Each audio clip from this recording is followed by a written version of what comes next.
ACL surgery करने के बाद जो नया लिगामेंट बनाया है वो कितने दिन चलेगा, या जो इम्प्लांट हमने डाले हैं वो कितने दिन चलेंगे दोस्तों, आज हम इसी टॉपिक पे बात करेंगे।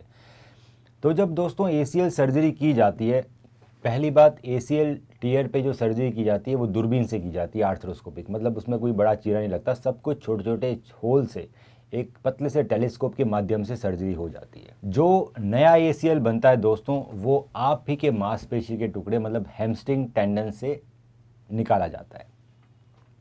ये हैमस्ट्रिंग टेंडन बेसिकली जो थाई होती है उसके जो पोस्टीरियर मसल्स है उसको बोलते हैं। हैमस्ट्रिंग टेंडन निकालने के लिए घुटने के नीचे एक छोटा सा छेद बनाया जाता है और उस छेद में से एक लंबे स्ट्रिपर के माध्यम से हम हैमस्ट्रिंग टेंडन को हार्वेस्ट कर लेते हैं। जनरली लगभग 2 हैमस्ट्रिंग टेंडन हम एक घुटने में से निकाल सकते हैं।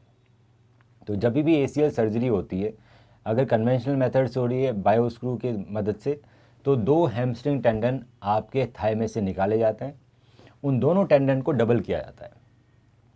उस टेंडन को ऊपर वाली बोन फीमर के अंदर एंडो बटन या टाइट रोप से जोड़ा जाता है और नीचे वाली बोन टीबिया में बायो स्क्रू या टाइटेनियम स्क्रू या बायो कंपोजिट स्क्रू, अलग अलग तरह के स्क्रू आते हैं, उसके माध्यम से जोड़ा जाता है। अगर ये सर्जरी आपकी fibre tape internal brace method से हो रही है दोस्तों, तो आपका सिर्फ एक ही टेंडन निकाला जाता है। उस एक टेंडन को 4 फोल्ड किए जाते हैं उसके। इस सर्जरी में इस जो नया एसीएल बना है आपके एक ही टेंडन से, इसकी मोटाई उतनी ही होती है जितनी बायो स्क्रू सर्जरी में होती है, क्योंकि बायो स्क्रू सर्जरी में 2 टेंडन को डबल फोल्ड किया जाता है तो 4 स्ट्रैंड मिलते हैं। यहाँ पे एक ही टेंडन को 4 फोल्ड किया जाता है तो भी हमें 4 स्ट्रैंड ही मिलते हैं। पर मेन बात यह है कि जो 2 टेंडन निकलते हैं दोस्तों, उनमें से एक मोटा होता है सेमी टेंडनस और जो ग्रेसिलिस होता है वो पतला होता है। तो जनरली बायो स्क्रू सर्जरी के अंदर आपको 4 स्ट्रैंड जो है उसमें से 2 थिक स्ट्रैंड मिलते हैं और 2 थिन स्ट्रैंड मिलते हैं। तो जो डायमीटर मिलता है हमें एसीएल का वो मिलता है हमें 7-8 mm का। वहीं जब हम internal brace all inside method से करते हैं तो हम सिर्फ सेमी टेंडनसेस निकालते हैं और उसको 4 फोल्ड कर लेते हैं। तो चारों स्ट्रैंड, वो चारों स्ट्रैंड बड़े ही थिक मिलते हैं। तो आपको जो डायमीटर मिलता है दोस्तों इसमें एसीएल का वो मिलता है 8, 9 या 10 mm का, जो कि ज़्यादा मोटा होता है, ज़्यादा मजबूत होता है। इसको ऊपर वाली हड्डी फीमर पे एंडो बटन या टाइट रोप आर्टी से फिक्स किया जाता है। इसको नीचे वाली हड्डी टीबिया में भी endo button, tight rope RT या फिर conical button with loop, tight rope loop use किया जाता है। इसके साथ साथ बटन टू बटन हम डालते हैं फाइबर टेप, जो आपके नए लिगामेंट को लंबा होने से, खिंचने से, फटने से बचाता है अर्ली पोस्ट ऑपरेटिव पीरियड में। इसका मतलब ये है कि जब आप ऑपरेशन के बाद वज़न डालने लगते हैं पैरों पे, या आपको पैर बैंड करने लगते हैं, या फिर आप स्लिप हो गए, तो कई बार अगर उसमें प्रोटेक्शन नहीं है तो वो लिगामेंट फट सकता है, लंबा हो सकता है, ढीला हो सकता है। इसीलिए रिहेबिलिटेशन बहुत स्लो होता है कन्वेंशनल मेथड में, क्योंकि अगर जल्दी पैर बैंड करेंगे, जल्दी वेट बेयरिंग करेंगे तो लिगामेंट ढीले पड़ जाएंगे। वहीं इंटरनल ब्रेस में ढीले पड़ने के चांसेस इसलिए नहीं होते क्योंकि इंटरनल ब्रेस आपके नए लिगामेंट को बचा के रखता है। इसी के कारण जल्दी रिहेबिलिटेशन करा सकते हैं। आप 1 महीने में कंप्लीट बैंडिंग अचीव करते हैं, नी की जॉगिंग अचीव करते हैं 1 महीने में, और 3 मंथ्स में हम रनिंग प्रोग्राम स्टार्ट करा देते हैं लोगों को। क्या वाकई में लोग रनिंग कर पाते हैं 3 महीने में? ये जानने के लिए दोस्तों आप हमारे फेसबुक ग्रुप एसीएल विनर में देख सकते हैं। दूसरा, ऑल ओवर वर्ल्ड बहुत सारी दूसरे एमिनेंट सर्जन्स हैं जो इस टेक्निक को यूज़ करते हैं। 15 साल से यूज़ हो रही है ये वर्ल्ड के अंदर। एक एमिनेंट सर्जन का नाम है डॉक्टर प्रोफेसर मैके गॉर्डन। तो उनकी वेबसाइट का लिंक भी हमने नीचे दिया है, तो वो भी आप चेक कर सकते हैं। उस वेबसाइट में फिज़िकल प्रोटोकॉल, सर्जरी के बाद क्या क्या, कैसे कैसे एक्सरसाइज करानी है, उसका बड़ा अच्छा डिस्क्रिप्शन है। तो वहाँ भी देख सकते हैं कि 3 मंथ्स में रनिंग प्रोग्राम चालू हो जाते हैं, मतलब 3 मंथ्स में बैक टू रनिंग चला जाता है पेशेंट। अब बात आती है कि आखिर कितने दिन चलेगा वो इम्प्लांट।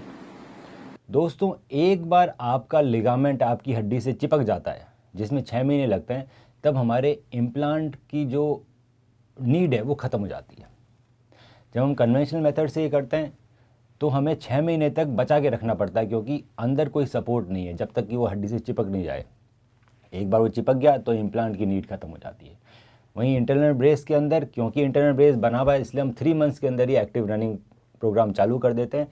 6 महीने में वो लिगामेंट जो हमने नया बनाया है वो आपकी बोन से चिपक जाता है और फाइबर टेप और बटन्स का कोई वैल्यू नहीं रहता, क्योंकि अब आपका ओरिजिनल लिगामेंट बन चुका है आप ही के टेंडन से। इसीलिए फाइबर टेप और जो बटन्स हैं वो सिर्फ उतने ही समय के लिए काम करते हैं बॉडी में जब तक कि आपका लिगामेंट हड्डी से चिपक नहीं जाए और उसमें ब्लड वेसल्स ग्रो नहीं कर जाए। इसको बोलते हैं लिगामेंटाइजेशन। दूसरी चीज़ कि जनरली कन्वेंशनल मेथड में क्या होता है, ये छोटे छोटे स्ट्रेसेस आपको सर्जरी के बाद जो आते रहते हैं। छोटे स्ट्रेस का मतलब ये है कि आपने एकदम से वज़न डाल दिया, आपका एकदम से पैर बैंड हो गया, आप कहीं फिसल गए, वो चीज़ आपकी सर्जरी कई बार फेल करा देता है। लिगामेंट ढीले पड़ जाते हैं, स्क्रू ढीले पड़ जाते हैं, लिगामेंट लंबे हो जाते हैं। ये छोटे छोटे इंसिडेंट्स जब फाइबर टेप इंटरनल ब्रेस में होते हैं तो दोस्तों वो आपकी लिगामेंट को बचा लेता है। जैसे कि कार की सीट बेल्ट होती है, अगर आपका एक्सीडेंट होगा तो एक्सीडेंट से आपको चोट नहीं लगेगी, आप बच जाओगे, सिर्फ कार को चोट लगेगी। उसी तरह से अगर आपके एक्सीडेंट हुआ नी का ऑपरेशन के बाद, मतलब आपका एकदम से पैर बैंड हो गया, आप फिसल गए, आपको झटका लग गया चलते चलते, तो आपके लिगामेंट ढीले नहीं हुए, क्योंकि फाइबर टेप इंटरनल ब्रेस आपके नए लिगामेंट को बचा लेगा। जनरली फाइबर टेप थोड़ी सी ढीली रखी जाती है दोस्तों लिगामेंट से। जो हैमस्ट्रिंग टेंडन है उसकी जो टाइटनेस होती है उससे हल्की सी ढीली रखते हैं हम फाइबर टेप। वो तभी काम करती है जब एक्सेसिव प्रेशर पड़ता है नी पे, अदरवाइज़ कोई काम नहीं करती। तो जब भी एक्सेसिव प्रेशर आपको रोज़ पड़ता है नी में, कभी आपने ज़्यादा वज़न रख दिया, कभी आप फिसल गए, 6 महीने का लंबा ड्यूरेशन है, इसमें हज़ारों बार आपके नी पे एक्सेसिव लोड पड़ेगा।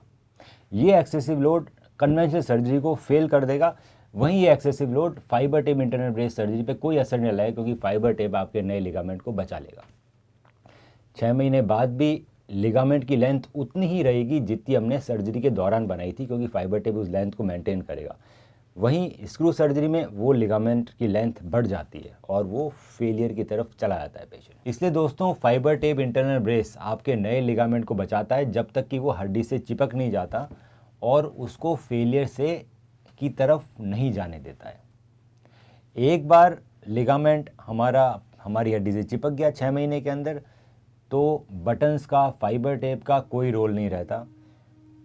वहीं जब स्क्रू सर्जरी में भी वो चिपक जाता है तो भी स्क्रू का और बटन्स का कोई रोल नहीं रहता है। पर कई बार स्क्रू सर्जरी में जब वो चिपकता है तो वो लंबा होकर चिपक जाता है। बिकॉज ऑफ ये जो एक्सेसिव लोड्स रोज़ पड़ते रहते हैं 6 महीने तक, तो कई बार लिगामेंट लंबा हो जाता है, ढीला जाता है और ढीला ही चिपक जाता है। तो आपको रिजल्ट आने के बाद भी लचक आती रहती है, आपको ऑपरेशन के बाद भी लचक आती रहती है स्क्रू सर्जरी में। क्यों? क्योंकि वो लंबा हो चुका है। वहीं फाइबर टेप इंटरनल ब्रेस में जब लिगामेंट आपकी हड्डी से चिपकता है तो वो लंबा नहीं हो सकता, वो उसी डायमेंशन में चिपकता है जिस डायमेंशन, जिस सेंटीमीटर के डायमेंशन हमने बनाया है बहुत टाइट, तो वो टाइट ही रहता है। तो इम्प्लांट हमें ज़िंदगी भर नहीं चलाने होते दोस्तों, इम्प्लांट हमें सिर्फ 6 महीने चलाने होते हैं, जब तक कि आपका लिगामेंट आपकी हड्डी से चिपक नहीं जाता है। एक बार चिपक गया तो ये ACL बिल्कुल वैसा ही बन जाता है जैसे कि आपका ओरिजिनल ACL होता है, क्योंकि ये आपकी खुद की मांसपेशी के टुकड़े से बना है, इसमें ब्लड वेसल्स ग्रो कर जाती है। अगर आपको इस बारे में कोई भी कन्फ्यूज़न है, आपके बहुत सारे सवाल उठ रहे हैं मन में, तो आप हमें अपनी MRI व्हाट्सएप कर सकते हैं, उसके बाद अपने सवाल भेज सकते हैं और हम उसका निःशुल्क फ्री में जवाब देंगे। हम रखें आपका ख्याल।